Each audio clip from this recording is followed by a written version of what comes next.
Ora, neste vídeo vamos falar sobre o que as nossas relações emocionais, amorosas com outras pessoas ensinam às crianças. Eu digo às crianças porque podem não ser só filhos, podem ser crianças que estejam à nossa volta no dia a dia, não é? Pessoas que não têm filhos podem estar a ser bons exemplos ou maus exemplos para, por exemplo, sobrinhos ou pessoas que estão no seu dia a dia, não é? O vídeo vamos falar sobre isto porque cada vez mais é uma temática que traz as pessoas com alguma confusão às consultas de psicologia clínica, porque as pessoas não entendem as consequências de certas situações. Ora, quando nós não sabemos uma consequência, temos que analisar uma causa. Às vezes a causa não é apercebida, por isso a ajuda especializada é a melhor maneira de nós conseguirmos resolver algo que sabemos que não está bem, não é? Ora, vamos lá então. O ambiente familiar impacta no bem-estar emocional, físico e psicológico da criança. Isto parece simples, não é? O problema todo é que no nosso dia-a-dia os dias são dias duros, não é? Pouco tempo, muita coisa para fazer, pouca partilha, pouca comunicação. E os casais hoje em dia acabam por não ser a melhor fonte de ensinamentos de relações às crianças, ou aos filhos, neste caso, não é? Porque existem vários fatores, vou falar eu agora deles, não é? Porque nós podemos ter presenças ou ausências, eu vou distingui-las, e temos que as categorizar, que é para nós sabermos o que é que elas estão a impactar na aprendizagem das crianças que estão a ver. A aprendizagem hoje em dia não é o que nós ensinamos, é o que as crianças veem, ouvem, interpretam, pressupõem. As crianças, tal e qual como os adultos, ora, hoje em dia, e abrir aqui um parênteses, os adultos andam a viver muitos passados onde têm traumas e sofrimentos, muitos futuros onde têm medos, por isso acabam por evitar coisas. Vivem pouco o presente. Se um adulto faz isto, não é? E os presentes dos adultos acabam por ser ansiosos, nervosos, estressantes, não é? Com muitos problemas, imaginem agora uma criança que tem exatamente as mesmas coisas, mas sem as ferramentas para resolver isto, não é? Fechar este parênteses. Por isso, a presença dos pais pode ser uma presença cuidadora, pode ser uma presença protetora, uma presença limitadora, uma presença autoritária, castradora ou abusiva, não é? Nós pensamos que isto aqui parece que são coisas que só acontecem aos outros, mas não é verdade, porque a nossa falta de tempo e a nossa falta de comunicação, que também nos leva a ter falta de paciência, leva a, em alguns momentos, nós sermos este tipo de pais, não é? Claro que não é o nosso histórico de pais ou de mães, mas nós temos isto. E o problema é que os nossos filhos não estão a perguntar qual é, olha, isto agora é para aprender ou isto não é? Não, eles estão sempre a aprender. Por isso, o que é que uma presença cuidadora tem de benefício? Cuida, protege, permite à criança explorar sem medos, testar. Perante o erro há a compreensão do erro e há o ensinamento. Isto é bom na presença cuidadora. Mas há presença cuidadora má. Subproteção, não deixar cometer erro, dizer às crianças o que é que elas têm que fazer em vez de as deixarem experimentar. Muitos pais dizem, eu sei, doutor, já sei que aquilo vai dar asneira, porque é que os vou deixar fazer? Eu ensino. Pois, o problema é que nós estamos a ensinar algo, os colegas estão a ensinar algo, as redes sociais estão a ensinar algo, e nós temos que deixar a criança ter autonomia para experimentar. Porque senão eles não experimentam nem connosco, nem com os pares, nem com as redes sociais. Fazem. Nós estamos a ensinar ou queremos que eles sejam papagaios para repetir só? Não é? A testagem é a melhor aprendizagem, mesmo quando envolve sofrimento ou dor, neste caso se a criança se aleijar, porque leva a criança a na próxima vez corrigir. Não é? Ora, o problema é este, é que muitas vezes nós pensamos que somos pais cuidadores, que estamos a cuidar, neste caso, sobre-cuidar, e isto, pensando que é bom, é mau. Depois nós vemos nas escolas as consequências disto tudo nas nossas crianças, com os pares e com os professores, não é? Depois existe a presença protetora. A protetora é no sentido de que eu estou sempre cá, o papai e a mamãe estão sempre na tua vida, podes contar sempre connosco, por isso vendemos aqui a teoria que somos pilares, não é? Ora, nós não podemos garantir isto às crianças para sempre, porque nós somos seres vivos, podemos ter uma fatalidade em morrer, nós somos seres relacionais, podemos estar nesta relação com este parceiro ou parceira e de repente deixarmos de estar. Pode haver mil e uma situações para nós não cumprirmos aquilo que prometemos. Por isso, em vez de estarmos a prometer às crianças, neste caso nesta presença protetora, o para sempre, temos que andar a falar deles do dia a dia, ou no máximo amanhã, ou nesta semana. Porque prometer às crianças coisas que depois não cumprimos é a pior aprendizagem. Por isso é que depois estas crianças crescem, são adultos que andam a prometer o que não cumprem. Não é? Isto é uma aprendizagem, não é? Quando há separações de pais e de mães, nós temos que ter muita atenção a isto, porque depois temos sempre uma mãe a dizer, uma mãe sofrida a dizer eu estou aqui para sempre para ti, temos um pai sofrido a dizer eu estou aqui sempre para ti, mas esta criança já ouviu isto das duas pessoas. Só que estas pessoas já estão aqui para eles, mas já não estão juntas. Não é? Isto desorganiza as crianças, porque as crianças não conseguem fazer os updates, as atualizações como nós, não é? Depois, as presenças limitadoras, não é? Há muitas regras, muitos graus de exigências. Há pais que querem que os filhos sejam cópias deles, não é? Tem que ser exatamente como eles foram. Há outros pais que é precisamente o contrário. Se eu não fui assim, por isso eu fiz todas as asneiras, tu agora não podes cometer nenhumas. Isto é uma confusão para as crianças que, na prática, as crianças estão a ser ensinadas por pessoas que nada aprenderam. Não é? Porque nós temos filhos e de repente, como não há nenhum manual para ter filhos, nós, quando somos filhos a primeira vez, não sabemos o que é que vamos fazer. Baseamos em quê? No que os nossos pais fizeram connosco ou no que vemos à nossa volta como bons ou maus exemplos, não é? O problema todo é como é que os nossos pais foram connosco. Os nossos pais queriam mais respeito de nós do que amor. E hoje nós queremos mais amor dos nossos filhos do que respeito. A pior coisa que pode acontecer hoje a um pai ou uma mãe, e mais acentuado nas mães, é os filhos não as amarem ou dizerem que não as amam. Isto para elas é como se tivessem a ouvir os namorados ou os ex-maridos a dizerem a mesma coisa, agora vindo dos filhos ou das filhas, não é? Isto é muito mau. Só que as crianças estão a dizer isto porque ouvem isto, não quer dizer que sintam isto, porque um filho ou uma filha vão sempre amar um pai e uma mãe. Há crianças que amam pais e mães que são péssimos pais e péssimos mães, mas eles amam-nos, não é? São amores. Eles nasceram e o período em que conheceram o maior contacto físico presente foi com estas pessoas, com os pais e com as mães, não é?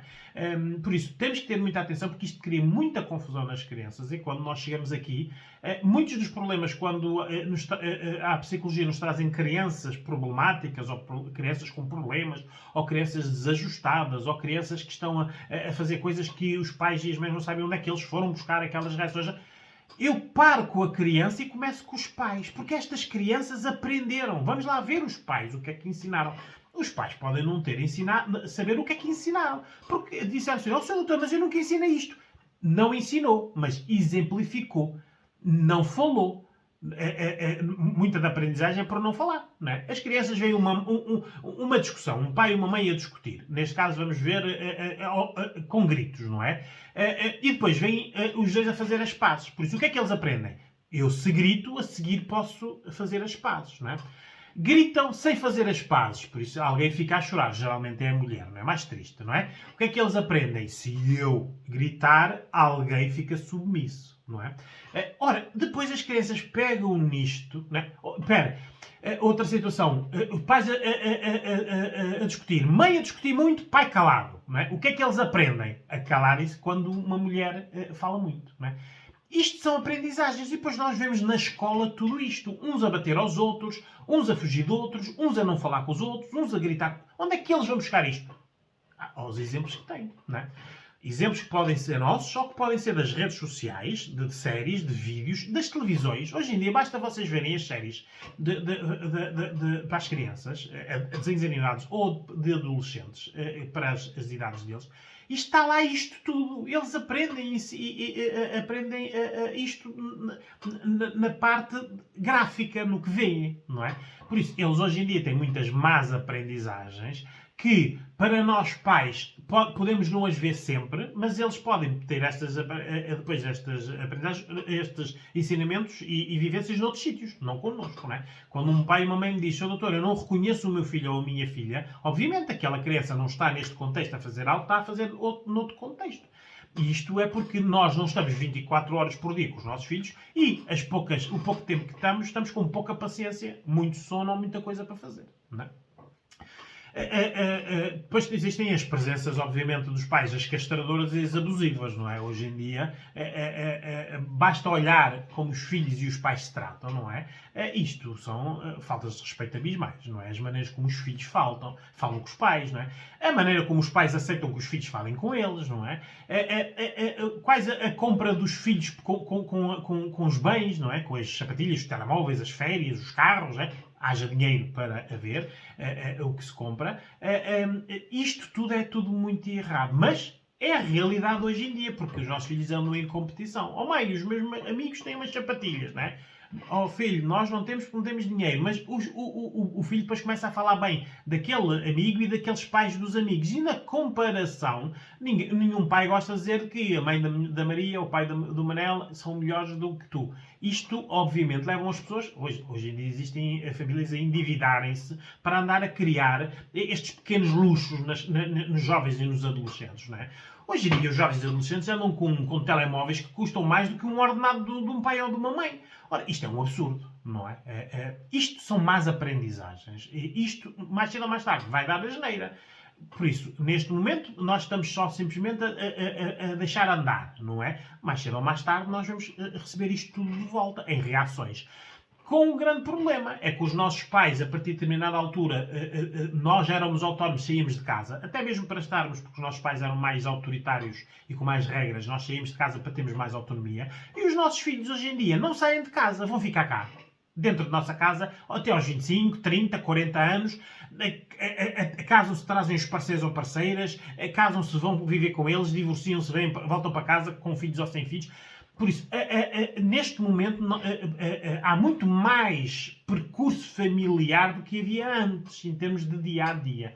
E isto aqui é muito mau, porque hoje em dia eu tenho aqui em clínica pais que, por exemplo, não têm sexualidade em casa porque os filhos adultos ainda estão em casa. E as mães dizem, doutor, eu não me sinto bem ter relações com o meu marido, com o meu filho em casa. Só que depois são mães e pais que permitem que os filhos tragam as namoradas para ter sexo em casa, para dormirem juntos. Isto está tudo invertido, não é? Como também temos mães a reclamar que os pais são preguiçosos e que não fazem nenhum, andam a criar filhos preguiçosos que não fazem nenhum, e depois divorciam-se dos pais e ficam com os filhos preguiçosos que não fazem nenhum dentro de casa. Por isso, só estão a substituir homens, porque os ensinamentos e as permissões são as mesmas, não é? Temos que ir às origens para nós percebermos depois as consequências, porque isto é fácil de perceber. O problema é que é mais fácil de perceber visto de fora. Não é? Quando nós estamos a viver, nada disto, não nos apercebemos disto. Por isso, pedir ajuda é muito importante, não é? O que é que estamos a ensinar às crianças com as nossas relações? A insegurança, o medo, a culpa, a ansiedade. As crianças hoje em dia estão em alerta. Aliás, as farmacêuticas estão todas a esfregar as mãos porque já anteciparam uma década a introdução dos fármacos nos seres humanos. Antigamente, os fármacos andavam ali nos pré-adultos, 17, 18, 19 anos. Neste momento, já há crianças com 11, 12 anos a tomar fármacos, não é? Aconselhados por psiquiatras e por médicos, não é? É para acalmar, é para regular, é para... Na prática, uma criança com química é como um adulto com químico. Não estamos a 100%. Por isso, mais lentos, mais explosivos, mais aliados, mais isolados. Um químico é um químico, não é? Por isso, a única coisa que nós temos que fazer é, se a solução é darmos químicos às crianças, alguma coisa está errada nesta situação toda, não é? E não são as crianças, não é? A autoestima destas crianças baixa, não é? Porque muitas vezes veem pais a fazer coisas e os mesmos pais a dizer para eles não fazerem as mesmas coisas, não é? Os meninos gritam na escola com os amigos e os pais chamam e dão castinhos porque tu não podes gritar nem podes bater nos teus amigos, e depois a criança vê os pais aos gritos ou aos empurrões, ou pior ainda, eu vou repetir pela terceira vez, ou pior ainda, pais que se calam, que amuam, que não falam, que deixam as mães a chorar, Por isso, não são discussões. Porque discussões é preciso haver duas pessoas, não é? Uma mãe a repetir 15 vezes a mesma coisa, um pai a dizer que quer lá saber, não é? Isto para a criança, obviamente, não é? Esta aprendizagem, ele depois pega nisto e vai introduzir em qualquer momento da sua vida que precise disto, não é? As birras dos isolamentos, não é? As birras das crianças, e de repente temos crianças, seu doutor, eles não saem dos quartos, é nos telemóveis, nos PCs, é nos livros. Eu adoro quando os pais dizem, os meus filhos leem 10 livros por semana. Onde está a socialização desta criança? Onde está a vivência desta criança? Onde estão os pares, as crianças? Os livros não dão tudo, não é? Também temos que ver o que é que as crianças andam a ler, não é? O que nós temos que ver é que, eu por regra digo que tudo em demasia é mau, não é? Até o bom. Por isso, eu disse ainda há bocado, pais cuidadores é bom, em demasia é mau. Protetores, pai protetores, é bom, em demasia é mau. Tudo o que é em demasia é mau, não é? Por isso, e depois, para terminar, as birras dos elementos e as explosões imprevisíveis, não é? Crianças que são sempre de um percurso e de repente ali batem, ali gritem, ali partem, não é? Porque é que acontece? Porque eles estão a aprender com os pais e com as mães que não falam nada, não é? Acumulam, pum, explodem, não é? Eles estão a repetir, não é? Depois nós perguntamos, filho, filha, mas porquê é que tu fizeste isso? Façam lá a mesma pergunta aos pais. Porquê é que eles fizeram? Porquê é que os pais não falam, adiam, acumulam e explodem, não é? A pergunta é a mesma, não é? O problema é que nós parece que temos que saber todos os porquês das crianças, não sabendo que as crianças estão a fazer o que nos viram fazer a nós, aos tios, aos avós, às televisões, às séries, porque eles veem, não é? Eles ouvem, eles interpretam à maneira deles, não é? Isto tudo são muitas emoções para regular. Se os adultos não conseguem regular as suas emoções, as crianças também não. Têm que pedir ajuda nestas situações, porque senão nós temos crianças desajustadas a aprender mal, a viver mal, pensando que é tudo certo, não é? As tais aprendizagens que eu muitas vezes digo nos meus posts, não é? Que andamos a fazer coisas más a pensar que são boas, não é? Nós somos aprendizagens, só temos que saber que tipo de aprendizagens somos, que intensidade é que nós metemos nas aprendizagens, porque há crianças mais lentas a aprender e outras mais rápidas a aprender, que benefícios os filhos estão a ter com as aprendizagens e que malefícios estão a ter. Estas perguntas têm que ser feitas, categorizadas e têm que ser trabalhadas, não é? As pessoas dizem, o que é que nós devemos dizer, nós adultos, o que é que devemos fazer perante crianças, por isso se o público é crianças, filhos ou outros, perante a nossa infelicidade. Porque vejam, eu até agora, isto que estive a falar dos casais, na prática isto resume-se que é a infelicidade. Estas pessoas não estão felizes juntas. Este vídeo não é para casais que têm filhos e casais que se amam, que têm boas comunicações, discussões, mas que resolvem, que são felizes. Não. Isto é para as pessoas e para os casais que não são felizes. Por isso, se a mãe não está feliz, o pai não está insatisfeito ou não está feliz, as crianças são felizes. Não. Por isso, perante isto, o que é que nós temos que fazer? Atitudes maduras e adultas. Parar. Se as vossas relações são más, parem. Não ponham a eterna desculpa que é nós não nos separamos porque temos filhos pequenos. Vocês estão a fazer pior aos filhos pequenos do que se estivessem separados. Temos que parar de usar e culpar os outros por causa dos nossos problemas. Se vocês não são felizes, se o parceiro ou a parceira não são a pessoa certa, se era a pessoa certa, mas de repente deixou de ser, resolvam a vossa situação. Hoje em dia podemos nos separar. Separem-se. Uma separação amigável, olha, isto não está a funcionar, vamos cada um para o seu lado, permite canais de comunicação suficientemente bons para que cada um seja pai das suas crianças, pai e mãe, e que as crianças tenham melhores exemplos do que aqueles dois pais, ou pai e mãe juntos, não é? Temos que deixar de pensar, porque isto é um erro, que é as crianças só são felizes quando estão filhos de pais casados. Isto é errado. Há pais casados que aquilo é uma tortura, são infernos, são infelicidades, anos e anos assim. E as nossas crianças, queremos que as nossas crianças saiam saudáveis e reguladas emocionalmente disto. Ora, obviamente isto é um absurdo, não é? Por isso, o que é que nós temos que fazer? Parar. Prevenir, não é? Se nós queremos continuar com o nosso marido e com a nossa mulher e sabemos quais são os defeitos, porque andamos a discutir por causa deles, previnam. Não façam à frente das crianças, discutam menos, falem menos, decidam mais, não adiem. Isto é prevenir, não é? Têm que pensar no que andam a fazer, não é? Têm que pensar no que andam a fazer. E as pessoas hoje em dia não têm tempo para parar, para pensar, não é? Há um ditado que diz que é melhor sozinhos que mal acompanhados, não é? Eu aqui neste contexto deste vídeo, que é para as nossas crianças é melhor estarem sozinhas do que mal ensinadas, não é? E nós andamos a ensinar muitas coisas más às nossas crianças.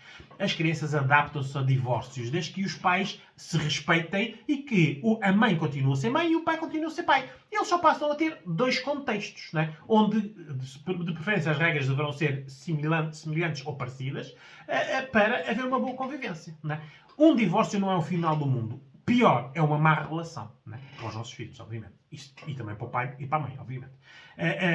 Aquilo que nós temos que ter atenção é que nós somos pais e mães, mas também somos adultos. E muitas vezes nós andamos a pensar, como adultos, o que é que somos de pais e de mães, e quando somos pais e mães, não estamos a pensar que somos adultos. Parece que separamos isto, mas as nossas crianças estão a ver isto tudo junto. Nós somos adultos que somos o pai e a mãe da criança. Por isso, não há ninguém mais importante para as nossas crianças do que nós. Não é? É connosco que eles aprendem. O bom e o mau, obviamente. Não é? Temos que aprender a não criticar aquilo que nós próprios fazemos. Quantas vezes os pais andam a criticar os filhos aquilo que eles fazem, não é? Não mintas, quando na prática o pai e a mãe passam a vida a discutir que tu só mentes, tu só mentes, tu só mentes. Onde é que a criança aprendeu uma mentira? Olha, parece que é coincidência, não é? Isto tudo hoje em dia parece se fosse filmado de fora e em câmara lenta, isto eram comédias. Trágico-comédicas, né? Porque isto de rir não tem nada. Mas as pessoas parecem que acham que isto é uma banalidade, não é? Por isso, criticar o que nós fazemos não tem lógica nenhuma, não é? E principalmente dar castigos pelo aquilo que nós também fazemos, que nós não somos castigados por isso, não é? Peçam ajuda especializada, obviamente. Hoje em dia a ajuda está disponível, já está banalizado os preços, as companhias de seguros até já suportam parte dos custos. O problema todo é que nós não conseguimos parar para resolver as situações. Por isso, nós não conseguimos parar de discutir, vamos parar para pedir ajuda, mas temos que o fazer, não é? Temos que aumentar o exercício nas nossas crianças e diminuir os químicos, não é? Isto é ao contrário, não é? Cada vez as crianças estão mais isoladas e sem exercício e com mais químicos, não é? Parecem ser boas crianças, quietinhas, não é? Bem comportadas, não é? Isto não são crianças, não é? Isto são... estamos a tirar a alma às crianças, não é? As crianças têm que testar, têm que errar, têm que ser curiosas, têm que... E as nossas crianças não são nada disto neste momento, não é? Um dia nós vamos saber que tipo de pais fomos, não é? Vai ser demasiado tarde, porque já vamos ver em retrospectiva. Os nossos filhos vão nos dizer na cara, quando tiverem coragem, e os nossos filhos vão ensinar aos filhos deles as mesmas coisas. E depois nós, como avós, vamos criticar aquilo que ensinamos. É assim, é nisto que nós andamos hoje em dia. Por isso, temos que ter muita atenção e paciência e calma para educar.